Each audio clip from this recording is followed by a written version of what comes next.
Karena haji masih lama, maka barangkali umroh dulu Ustaz. Ustaz Said ya ini selain daripada yang sudah dikemukakan oleh Om Ewin tadi, beliau juga adalah Direktur Ponpes Darul Quran Wal Hadits Martapura Oku Timur, yang juga botnya ada di A6 di Pampes ini, ada botnya ya. Assalamualaikum Ustaz. Assalamualaikum warahmatullahi wabarakatuh. Apa kabar? Alhamdulillah. Alhamdulillah. Kita melihat ini Pampes yang kali ini luar biasa. Luar biasa. Luar biasa sekali. Oleh karena itu kita harus menjelaskan tentang kerinduan ke tanah suci itu secara luas dan secara dalam. Tapi waktunya nggak panjang-panjang. Ya, sampai jam berapa kita nih? Ya, silakan mungkin. Apa yang dimaksud dengan kerinduan ini? Yang pertama tentunya apa itu Baitullah, tentu perlu dijelaskan ya, mungkin ya. Apakah Baitullah itu sama dengan masjid-masjid yang lain juga, Masjidil Haram? Itu pengertian-pengertian seperti itu perlu diketahui oleh semua pengunjung kita tentunya. Silakan Ustaz. Barakallahu fikum. Bismillah. Assalamualaikum warahmatullahi wabarakatuh. Waalaikumsalam warahmatullahi wabarakatuh. Alhamdulillah, wassalatu wassalalam ala Rasulillah wa ba'd. Bapak, Ibu sekalian yang mudah-mudahan kita dirahmati oleh Allah Subhanahu wa taala. Alhamdulillah kita akan ada pembagian umroh gratis sini ya. Tentunya kita perlu membahas dan mengingatkan, begitu pula menambah wawasan kita tentang Baitullah, rumah Allah Subhanahu wa ta'ala. Baitullah itu rumah Allah. Tetapi kenapa dikatakan Masjidil Haram sebagai Baitullah?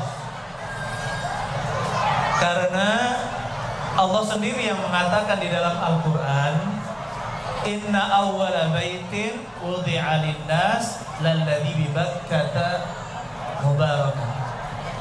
Bi Bakkah, lalladzi bi Bakkah. Sesungguhnya awwala baitin, rumah pertama yang pertama kali dibangun untuk manusia adalah yang berada di Bakkah. Jadi nama Makkah ini di dalam Al-Quran salah satu disebutkan adalah Bakkah dengan ba. Nah, Bakkah itu adalah Makkah.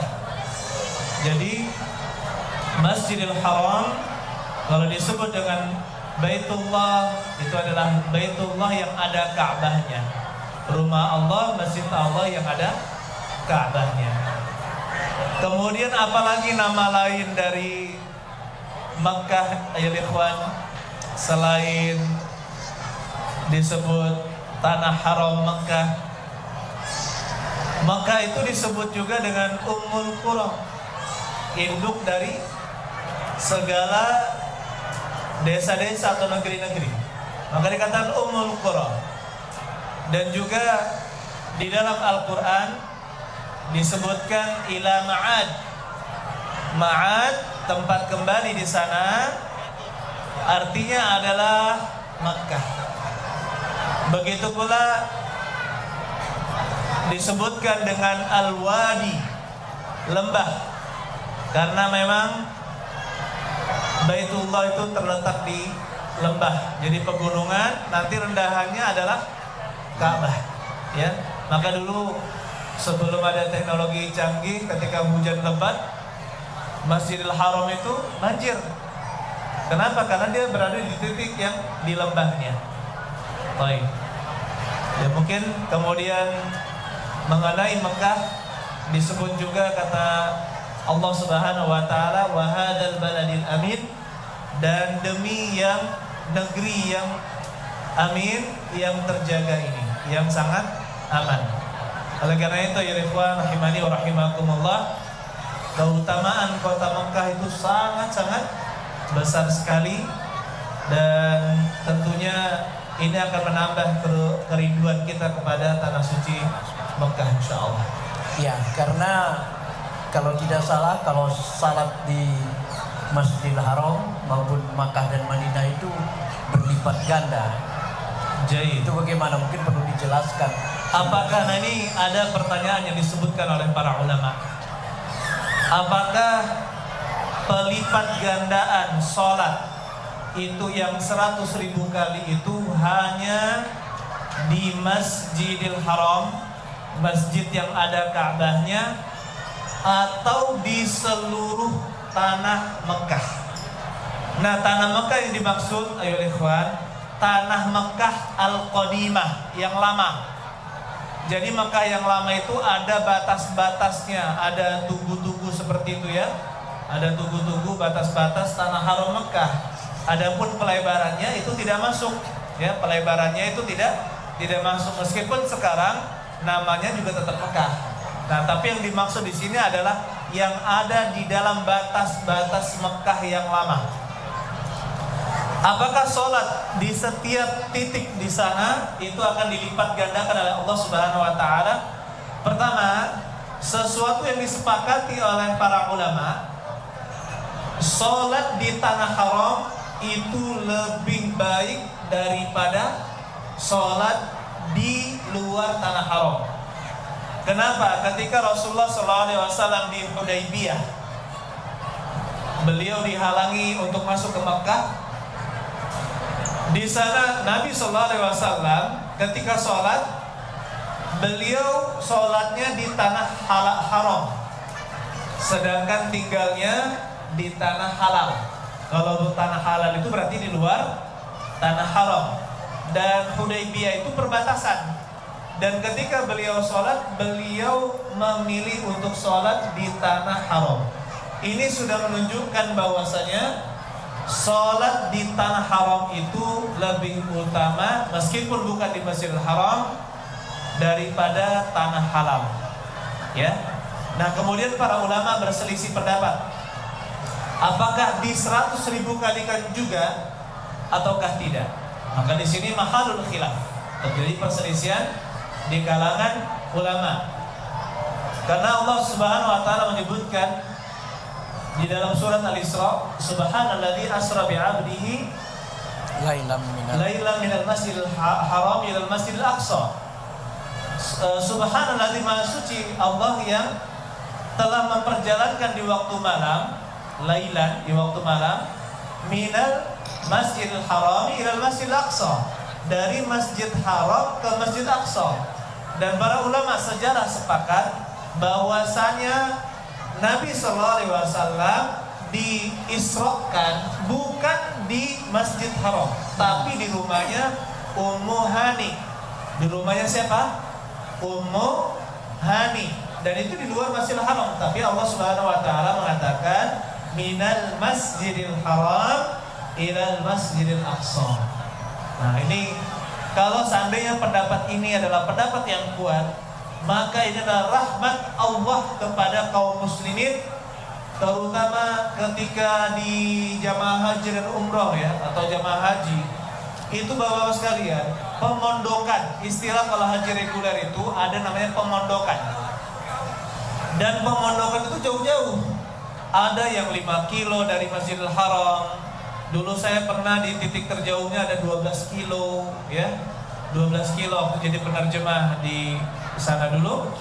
12 kilo lumayan sangat jauh ya. Kalau mau kita bayar pun subhanallah banyak realnya, duitnya juga banyak, bayarnya banyak kalau taksi kita bayar.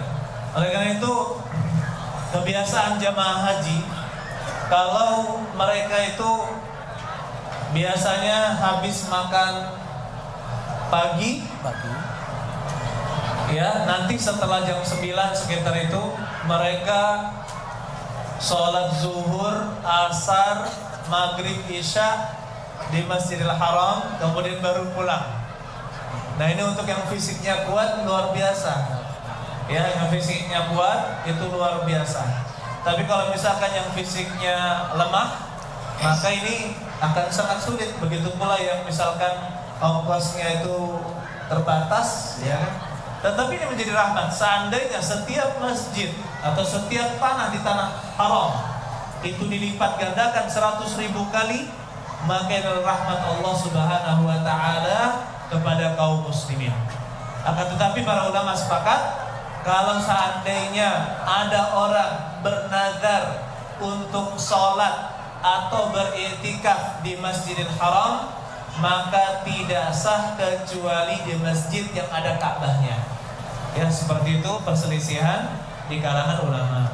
Baik, jadi yang paling penting ya kata Nabi sallallahu alaihi wasallam, "Shalatun fi masjidi hada", salat di masjidku ini yaitu Masjid Nabawi itu seperti 1000 kali salat dari masjid yang lainnya, illal Masjidil Haram, kecuali Masjidil Haram. Kenapa? Karena ganjarannya sebanyak berapa? 100.000 kali. Ini sebenarnya yang membuat kerinduan bagi kita. Masya Allah. Masya Allah, berlipat ganda. Tapi bukan berarti kalau sudah pulang ke Indonesia lalu kemudian, saya nggak sholat dulu lah, kan gitu. Kan di sana sudah banyak. Nanti dihitung ya, 100.000 bagi 5, oh iya, aman. Berapa kali? Kan gitu. Itu yang menarik. Lalu kemudian ada kalau ke tanah suci itu kan ada 2 saja ya, Ustaz ya. Panggilan haji, kemudian panggilan umroh. Itu mungkin bisa dijelaskan sedikit. Jadi itu sebenarnya perintah untuk berhaji setelah Nabi Ibrahim alaihissalam membangun Ka'bah. Tadinya Ka'bah itu adalah al-qawaid saja, yaitu pondasi. Ya, hanya pondasi. Kemudian Nabi Ibrahim alaihissalam bersama Nabi Ismail anak beliau meninggikan Ka'bah. Setelah itu Allah Subhanahu wa taala perintahkan kepada Nabi Ibrahim untuk mengumumkan ke seluruh manusia. Wa adzin fin nasi bil hajji ya'tuka rijala wa 'ala kulli dhamiri ya'tina min kulli fajjin 'amiq. Di dalam surat Al-Hajj Allah Subhanahu wa taala katakan wa adzin fin nasi bil hajji, dan umumkanlah, ya maksudnya kepada Ibrahim, wa adzin, perintahnya kepada Ibrahim, wa adzin fin nasi bil hajji, umumkanlah kepada manusia untuk berhaji, ya'tuka rijala, mereka akan mendatangi kamu dengan berjalan kaki, wa ala kulli dhamir, dan juga menunggangi onta yang kurus kering. Ya, saking rindunya kepada Mekah, maka mereka mendatangi dengan onta yang kurus kering. Min kulli fajjin amid, dari jalan yang dalam. Amid itu dalam bahasa Arab dalam, tetapi para ulama sepakat bahwa artinya adalah ba'id, jauh. Ya, artinya adalah jauh. Dan sangat terbukti ya ikhwan, kalau misalkan kita berada di atas dunia dan bumi itu bulat, maka yang paling amit dari kita ini, yang paling amik, yang paling bawahnya, itu juga terpanggil untuk berhaji dan berumrah. Begitu pula kata Allah Subhanahu wa taala, wa atimmul hajja wal umrata lillah, dan sempurnakanlah haji dan umrah karena Allah. Berarti ini panggilan juga untuk berhaji dan berumrah. Baik. Jadi apakah yang satu kalau haji wajib dan umroh tidak, itu gimana? Masya Allah. Nah, ini bagaimana? Apakah haji itu wajib? Ya, kita ketahui ya, rukun Islam ada 5. Yang kelima ya, menunaikan haji bagi yang mampu. Nah, sekarang pertanyaannya, apakah umroh itu wajib sekali seumur hidup sebagaimana haji, ataukah hanya haji yang wajib sekali seumur hidup? Jadi ayyuhal ikhwan, ya, secara mazhab Imam Ahmad itu tidak demikian. Tetapi secara mazhab Imam Asy-Syafi'i, umroh itu wajib juga sekali seumur hidup sebagaimana haji. Dan yang uniknya, subhanallah, banyak para masyayikh di Saudi yang banyak bermadzhab Imam Ahmad itu menganut paham bahwa umrah itu wajib sebagaimana haji. Oleh karena itu ini menjadi pelajaran penting bahwa dalil harus kita kita dahulukan daripada pendapat mazhab yang kita pelajari. Apa dalilnya? Di dalam hadis Umar, ya, ketika beliau meriwayatkan hadis tentang apa itu Islam, maka Nabi sallallahu alaihi wasallam menjawab, "Anta syahada alla ilaha illallah wa anna Muhammadar Rasulullah." Engkau bersaksi bahwa tidak ada ilah yang berhak disembah kecuali Allah dan Muhammad dan Rasulullah. Wa tuqimas shalah wa tu'tiyaz zakah. Ya, engkau mendirikan salat dan membayar zakat. Apa setelahnya? Wa tahujja wa ta'tamir. Engkau berhaji dan engkau berumrah. Begitu pula kata Aisyah radhiyallahu taala anha, "A'lan nisa'i jihad." Apakah bagi wanita itu ada kewajiban untuk berjihad? Apa kata beliau? Na'am, jihadun la qitala fi. Ya, ada kewajiban berjihad. Jihad yang tidak ada peperangan di dalamnya, al-hajju wal umrah, yaitu haji dan umrah. Berarti apa? Jihad wajib bagi laki-laki ketika dipanggil, ada panggilan. Kemudian wanita tidak diperintahkan untuk jihad fisik, ya, tetapi ada haji dan umrah. Jika wanita yang penuh dengan kelemahan wajib untuk berhaji dan berumrah, maka laki-laki juga lebih wajib untuk, dari segi pendalilan, laki-laki lebih wajib, ya, untuk haji dan umrah. Ya, baik. Lalu kemudian ada lagi pertanyaan, sedikit lagi waktu kita ini, bagi anak-anak wajib nggak Ustaz? Jahit. Bagaimana dengan anak-anak? Jadi kalau anak-anak itu, ya, yang belum mencapai usia baligh, maka tidak berkewajiban untuk haji. Jadi kewajiban haji itu ada 5. Yang pertama, orang Islam. Berarti orang kafir dia tidak wajib haji kecuali sudah masuk ke dalam agama Islam. Ya. Kemudian yang kedua, dia itu berakal, al-aqil. Orang yang gila tidak wajib berhaji. Kalau dia berakal, maka ada perintah untuk berhaji.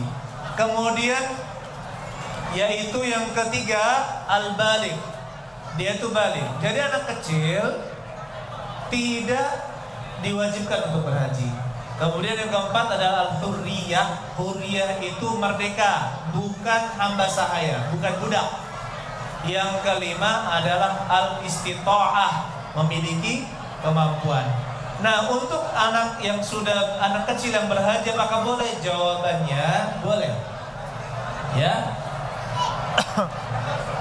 boleh anak kecil berhaji dan pahalanya akan disimpankan untuk dia. Pahala sunnah akan disimpankan untuk dia. Tetapi anak kecil ketika dia berhaji tidak menggugurkan kewajiban untuk berhaji. Kata Rasulullah SAW, ya, ayyuma sabiyyin hajja, anak kecil mana yang dia itu haji, summa yablugh, kemudian dia itu mencapai usia baligh, maka diperintahkan dia harus mengulang haji berikutnya. Haji yang berikutnya, maksudnya haji Islam. Jadi dia harus mengulang hajinya. Begitu pula hurriyah, budak. Kalau budak berhaji, maka belum gugur kewajiban yang disebut haji Islamnya, belum gugur. Nanti dia kalau sudah dimerdekakan, maka dia tetap mendapatkan perintah untuk berhaji ketika dia sudah merdeka. Baik. Lalu kemudian ini kalau berhaji dan berumroh ini sesuai dengan kemampuan. Jadi harus ada kemampuan begitu. Tetapi ada orang sekarang udah mampu, nggak pergi-pergi juga gitu. Gimana ini kan? Subhanallah. Ini Bapak Ibu sekalian, mungkin kita maju aja, maju lagi, maju. Ayo maju aja, nggak apa-apa. Ini makin jam 5 ini makin silakan maju. Jam 5 biasanya makin aneh. Iya. Sebentar lagi soalnya kita akan pengumuman. Oh iya. Baik. Mengenai kewajiban, ya, ada sebuah riwayat hadis ketika Nabi Shallallahu Alaihi Wasallam manistata'a ilaihi sabila, bagi yang mampu mengadakan perjalanan ke sana. Ada sebuah riwayat yang menafsirkan apa itu istita'ah. Maka dijawab oleh Nabi Shallallahu Alaihi Wasallam, az-zadu war-rahilah. Zat artinya perbekalan, rahilah artinya sanggup mengadakan perjalanan. Sanggup mengadakan perjalanan. Berarti apa? Kalau zat perbekalan, berarti dia punya ongkos untuk berangkat dan pulang. Jadi bukan hanya ongkos untuk berangkat, biarlah aku mati di Mekah. Nah. Enak. Jadi ongkosnya itu pergi dan pulang. Kalau dia hanya bisa untuk pergi saja, maka itu belum wajib. Ya, sebagaimana dulu orang Yaman sangat semangat untuk berhaji di zaman Nabi Shallallahu Alaihi Wasallam. Mereka mengatakan nahnu mutawakkilun ya Rasulullah. Ya, kemudian turun ayat tentang mereka, inna khairaz zadi wa tazawwadu fa inna khairaz zadi taqwa, dan berbekallah kalian, sungguhnya sebaik-baik perbekalan adalah takwa. Maksudnya perbekalan sampai ke Mekah kemudian kembali ke mana? Sampai ke Mekah kemudian kembali ke Yaman, kan seperti itu. Jadi yang pertama ada harta. Ada harta. Yang kedua sanggup mengadakan perjalanan. Karena misalkan sudah 85 tahun atau sudah usia tua, ya kan? Banyak penyakit, kalau jalan harus didopong, ya, dibantu, atau pakai kursi roda, tidak ada yang mendorongnya, maka kita katakan dia tidak wajib untuk berhaji meskipun dia kaya, kecuali dia punya orang untuk membayar tukang angkutnya. Kalau dulu kan orang-orang ada dibawa di tandu. Ditandu, ya, orang-orang kaya ya ditandu, pakai tandu. Kemudian tandunya ada rumah-rumahan seperti itu zaman dahulu. Jadi itu orang-orang kaya, itu berarti orang kaya itu dalam situ. Nah, kalau dia sanggup bayar seperti itu, bayar. Tapi kalau tidak sanggup, apalagi zaman sekarang itu tidak bisa, ya, sangat sulit, ya. Maka orang yang kesulitan naik ke atas kendaraan, seperti orang yang tua, ya kan, maka dia itu tidak wajib berhaji ke sana, tapi tetap wajib menggunakan hartanya membadalkan dirinya.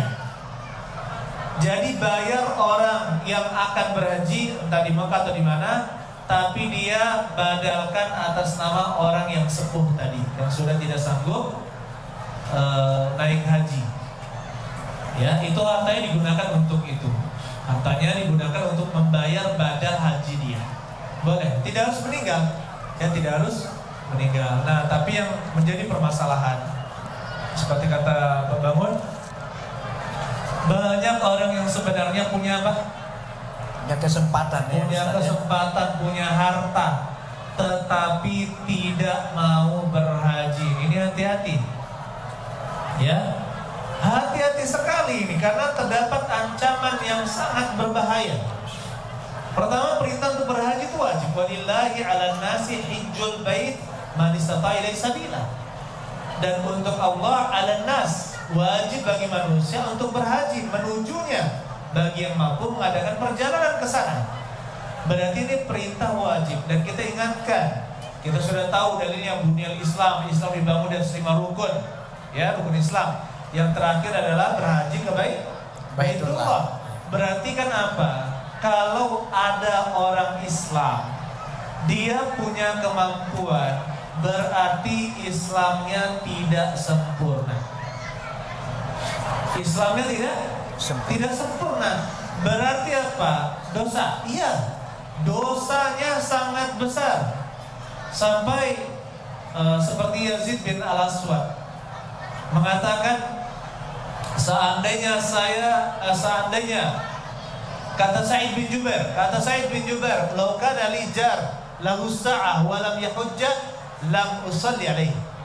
Kalau saya memiliki tetangga yang dia itu punya kelapangan tetapi dia tidak mau berhaji, saya tidak akan menyolatinya, tidak akan menyolati jenazahnya kalau dia meninggal. Nah, yang paling kencang ini kalau mau lihat ancaman dari Umar bin Al-Khattab. Ancaman dari Umar Al-Khattab, kalau mendapatkan orang memiliki kelapangan kemudian mereka tidak berhaji, maka saya ingin mengutus para lelaki untuk mematok kepada mereka jizyah.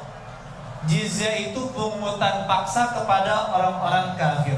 Apa kata Umar? Mahum bimuslimin.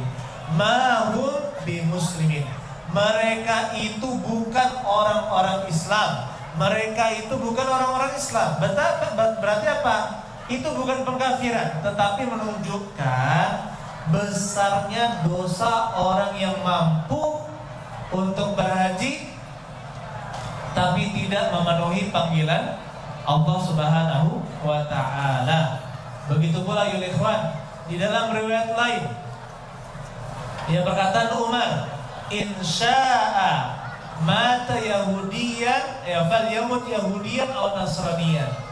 Dia memilih, apabila dia meninggal, pilihlah dia mati dalam keadaan Yahudi atau Nasrani. Jadi Yahudi atau Nasrani. Ini ancaman dari Umar, menunjukkan bahwasanya orang yang mampu itu ya bersegeralah untuk memenuhi panggilan Allah Subhanahu wa ta'ala. Kalau tidak mampu bagaimana? Ya kan yang wajib hanya bagi yang mampu. Kalau tidak mampu tidak wajib. Berarti tidak mampu itu tidak harus menyempurnakan 5 rukun Islam, enggak 4. Cukup 4 kalau dia tidak mampu. Hanya saja Pak Bangun, kadang banyak orang bilang, aduh saya Ustadz nggak punya harta untuk berhaji, rumahnya 2. Tahun ini 5 tahun, setiap 5 tahun dandani rumah, punya kebun sawit 10 hektar. Masya Allah. Iya kan? Punya istri satu. Simpanannya banyak. Nah, ini masalah ini. Baiklah, jadi itu perlu kita camkan. Jangan kita berpikir, wah bagi yang mampu. Harus dimampukan diri ini untuk menuju jalan Allah. Kalau tidak dimampukan, ya nggak jadi-jadi. Ini ada yang menarik ini. Ya, ini ada. Assalamualaikum warahmatullahi wabarakatuh. Waalaikumsalam warahmatullahi wabarakatuh. Ini dari Wiwit dari Gandus nih. Masya Allah. Karena dia kepengen berumroh. Ya. Manakah yang didahulukan, umroh atau haji Ustadz? 1. Ya. Kemudian apakah uang hasil arisan boleh didaftarkan untuk umroh atau haji Ustadz? Ya. Dan kemudian Ibu Ummu Eka, ya. Assalamualaikum Ustadz, apakah betul jika mau berangkat umroh atau haji itu mesti hutang-hutang yang kita miliki harus dilunaskan lebih dahulu? Jadi ada 3 pertanyaan Ustaz. Oh gitu, hutang-hutang ya. Yang pertama tadi? Yang pertama tadi, mana yang lebih dahulu, umroh atau haji? Umroh, haji. Kemudian yang kedua tadi masalah hasil arisan ya. Nah ini menarik juga ini. Menarik ini. Untuk yang pertama, mana kita dahulukan, umroh atau haji? Yang pertama, setiap daerah itu berbeda cara menjawabnya.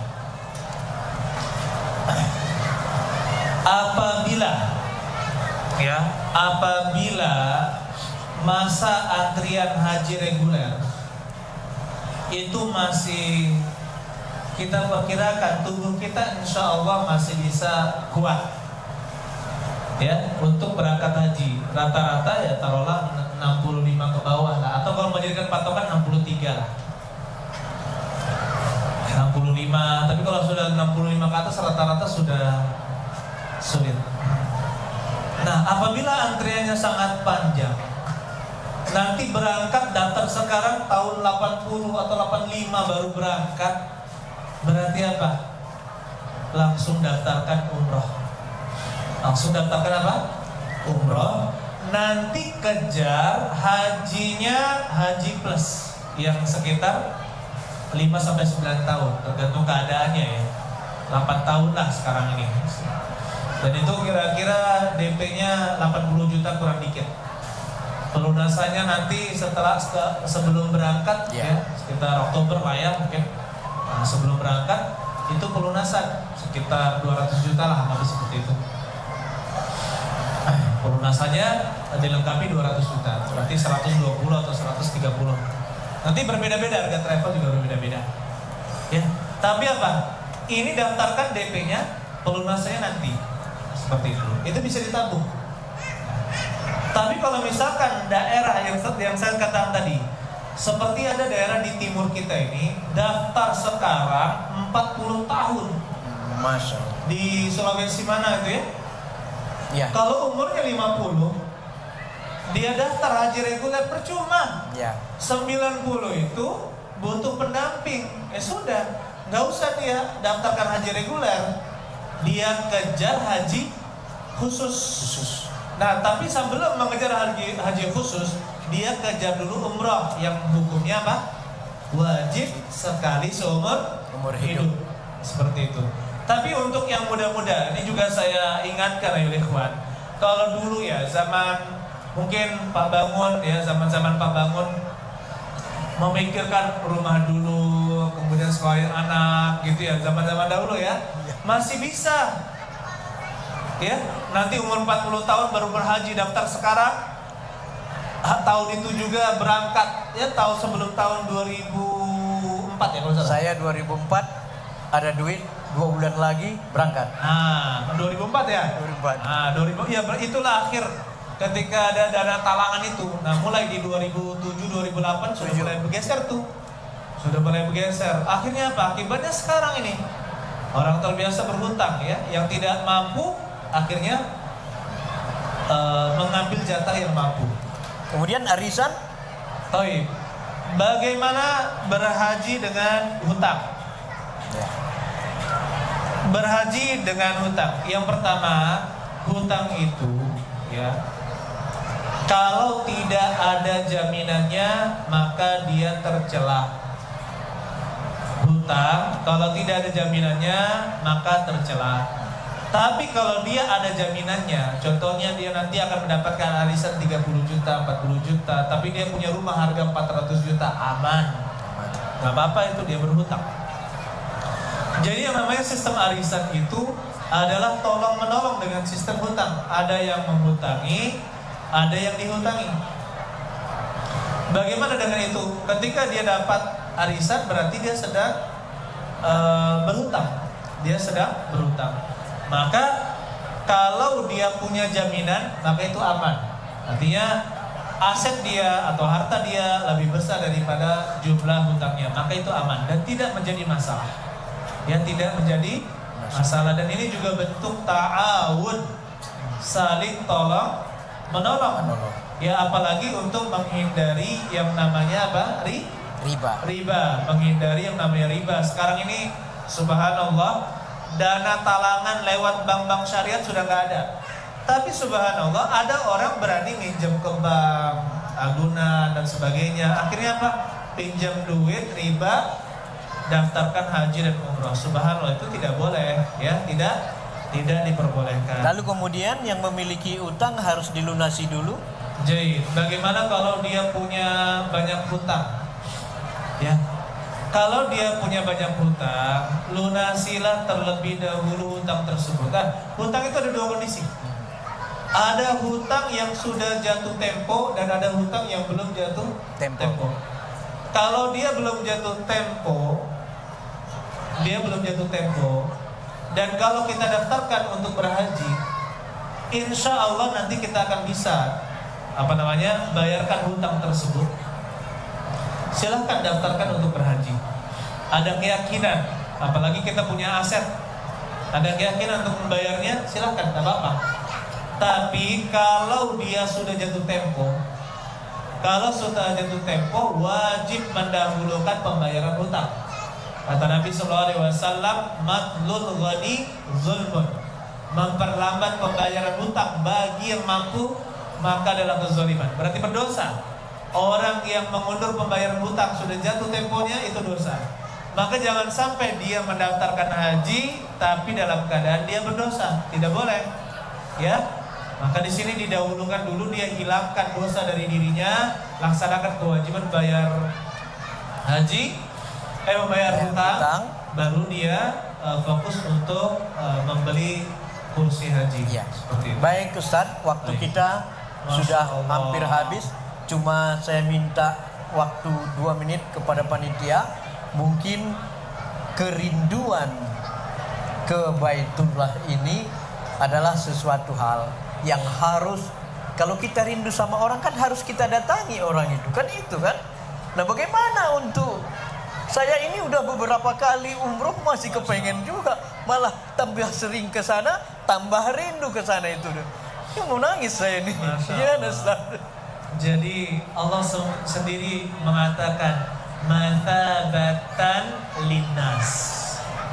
Dia itu sebagai tempat mathabah, tempat manusia kembali. Ya, kembalinya itu untuk berkumpul. Kata-kata mathabah itu rujuk, dia itu rujuk berkumpul. Itu kata mathabah. Thaba yathubu, itu artinya raja'a, kembali untuk berkumpul. Maka sangat wajar. Begitu pula doa Nabi Ibrahim, faj'al af'idatan minan nas tahwi ilaihim. Jadikanlah hati-hati manusia itu tahwi, selalu berhawa, selalu menginginkan ke sana. Ya. Oleh karena itu, kalau kita sudah pernah berhaji, sudah pernah berumroh, dan ini terbukti, ya, yang sudah pernah misalkan taruhlah berumroh, belum pulang, hari kepulangan masih di Ka'bah, masih di Masjidil Haram, menulis status rindu sebelum berpisah. Masya Allah. Masih di Masjidil Haram, tapi hari itu dia mau ke Jeddah. Beginilah ya kalau ada orang yang rindu sebelum berpisah. Artinya apa? Ketika kembali ke tanah air, bukannya malah rasa kangen ke Ka'bah itu hilang dan terpenuhi, tapi malah semakin menjadi. Masya Allah. Ini kejadian sama istri saya ini. Ya kan? Diri Baru dewe, ya. pulang ke Martapura, ke pondok, di rumah, bangun tidur. Loh, di mana ya? Bukan di hotel ya? Oh, di rumah katanya. Hari kedua, loh kok nggak di hotel katanya ya? Akhirnya apa? Insya Allah saya mau nabung lagi katanya. Insya Allah berangkat, insya Allah. Masya Allah, ya Allah ya Tuhanku. Dan istri saya juga begitu. Udah 2 kali berangkat, ini mau berangkat lagi dia. Ini bahaya ini saya bilang itu. Tapi itulah sama dengan ayat yang dikemukakan dalam firman Allah itu. Maka mereka akan mendatangi baik berkendaraan maupun berjalan kaki. Itu harus ditanamkan dalam hati. Kalau tidak ada keinginan untuk ke sana, mana mungkin? Dan terbukti Pak Bangun, banyaknya harta belum tentu bisa menginjakkan kaki ke Baitullah. Jadi mintalah dengan jujur kepada Allah Subhanahu wa taala sebagai nasihat untuk kita semua. Minta dengan jujur. Mau ke Ka'bah memenuhi panggilan Allah, minimal untuk pertama kali adalah untuk berumrah. Kemudian jujur juga untuk berhaji. Coba dulu ada yang viral ya, ada di Sudan itu drone. Ingatnya dulu ada sempat viral, ada drone. Oh, kaget dia, orang-orang Badu, orang-orang pedesaan. Kaget. Katanya, bisa nggak? Direkam ini, ada yang rekam, orang Turki yang rekam. Bisa nggak kamu jadikan ini gede? Dia bawa saya ke Mekah. Bawa saya ke Mekah itu. Apa kata ini? Akhirnya perkataan beliau viral. kemudian ternyata dipinang oleh pemerintahan Turki. Pemerintahan Turki pinang haji VIP perwakilan dari Turki. Tahun itu juga, coba lihat. Artinya dia orang miskin di pedalaman yang kaget melihat drone kok bisa terbang gitu kan. Tapi karena perkataan seperti itu, coba Allah tunjukkan bagaimana kerinduan dia dibalas oleh Allah, langsung berangkat. Insya Allah seperti itu. Kemudian Ikhwan, mungkin kenapa sih kok banyak ya para ustadz kok tiba-tiba atau misalkan ada penghafal Al-Quran dapat hadiah haji dan sebagainya. Coba tanyakan, dia itu rindukan apa?